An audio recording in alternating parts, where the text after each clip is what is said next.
একটা সরকারি প্রতিষ্ঠানের আমার সাথে অন্যায় হয়েছে বলে আমি মনে করেছি, বিধায় আমি মহামান্য হাইকোর্টে গিয়েছি এবং আমি বিচার পেয়েছি। আমার আগে থেকেই মহামান্য হাইকোর্টের প্রতি আমার আস্থা ছিল এবং আমার মনে হয় এই রায়ের মাধ্যমে আমার আমি যে রায়টি পেয়েছি এবং আমি সন্তুষ্ট, এবং আমার মনে হয় এটা একটা পুরো বাংলাদেশে বিশেষ করে নারী উদ্যোক্তাদের জন্য একটা দৃষ্টান্ত নজিরবিহীন একটা রায় মহামান্য হাইকোর্ট দিয়েছে। কারণ একটা সরকারি প্রতিষ্ঠানের কর্মকর্তা আমার উপর যে জুলুমটা করেছে বিগত একটা মাস, এটা আসলে আমি বাধ্য হয়ে মহামান্য হাইকোর্টের কাছে গিয়েছি। কারণ আমি আপনাদেরকে বলতে চাই, আপনারা সবাই অলরেডি অবগত যে আমার দোকানটা 13 তারিখ যে ক্রেতা পণ্যটি ক্রয় করে তিনি সেটা অনলাইনে ক্রয় করে এবং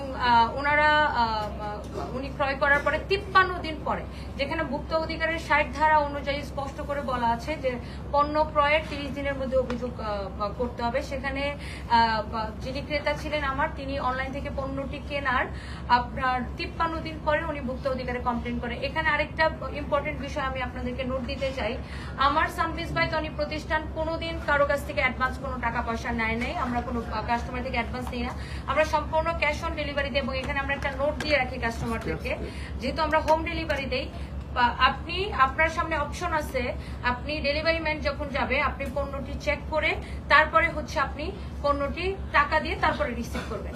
তো এখন একজন ক্রেতা সে 53 দিন পণ্যটি যে ব্যবহার করে নাই, সে যে ওয়াশ করে নাই, সেটার গ্যারান্টি কিন্তু আপনি বা আমরা কেউ বলতে পারবো না।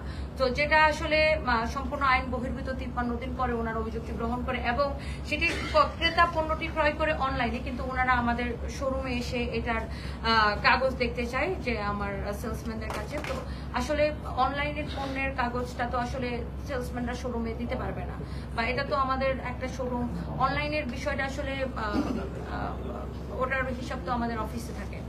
তো যাই হোক, তারপরে কিন্তু ওনারা যখন সাময়িক সময়ের জন্য আমাদের দোকানটি বন্ধ করে দেয়, কিন্তু তখন ওনারা ওনাদের ফেসবুক পেজে, ভেরিফাইড পেজে ওনারা পোস্ট করে, ওনারা বন্ধ করে সাময়িক সময়ের জন্য, কিন্তু ওনারা পোস্ট করে যে সিলগালা করা হয়েছে। সো সিলগালা আর সাময়িক সময়ের জন্য বন্ধ, দুইটা কিন্তু দুই জিনিস।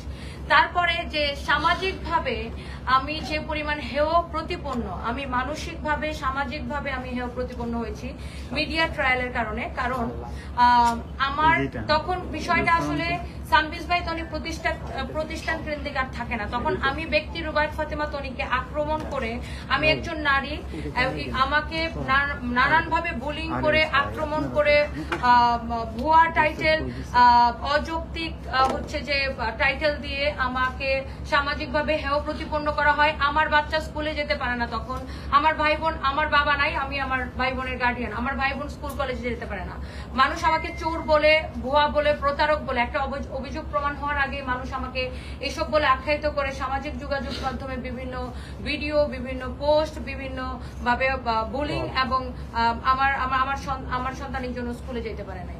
তো এই যে আমার একটা সামাজিক ক্ষতি, মানসিক ক্ষতি এবং আর্থিক ক্ষতি। তারপরে আমি 13 তারিখ বন্ধ করার পরে 14 তারিখ আমি নিজের সশরীরে ওনাদের অফিসে আমি উপস্থিত হই এবং আমাকে তলব করে ঢাকা বিভাগীয় কার্যালয়ের সহকারী পরিচালক ইন্দ্রাণী রায়, এবং যে অভিযোগকারী ছিল তিনি হচ্ছে লুবনা ইয়াসমিন। ওনার অভিযোগের প্রেক্ষিতে সর্বোচ্চ জরিমানা হচ্ছে 50,000 টাকা ইন্দ্রাণী রায় আমাকে জরিমানা করে। যেহেতু আমি ওই লাইভটাতে স্পষ্ট করে উল্লেখ ছিল পণ্যটি 50% ডিসকাউন্টে যাচ্ছে এবং এটা আমাদের স্টক ক্লিয়ারেন্স সেল, উনি পণ্যটি কিনে ফেব্রুয়ারি 3 তারিখে। তো সেখানে আপনার তারপরেও আমি এটার সর্বোচ্চ জরিমানা দিই, যেহেতু আমার 1 বছর আগের একটা পণ্য, এটার মেমো তো আমরা আসলে ওইভাবে সংরক্ষণ করতে হবে এটাও আমরা জানতাম না। যাই হোক, তারপরে আমি এক ধারায় জরিমানা দেওয়ার পরে আমাকে ইন্দ্রাণী রায় তলব করে, কিন্তু তারপরে ঢাকা জেলা কার্যালয়ের সহকারী পরিচালক জব্বার মন্ডল এসে আরেকজন ভুয়া অভিযোগকারী, মেমোটা বের করে, আরেকজন ভুয়া অভিযোগকারীর নাম রাজু একটা নাম লিখে আমাকে আরো 2 লাখ টাকা জরিমানা করে, যেটা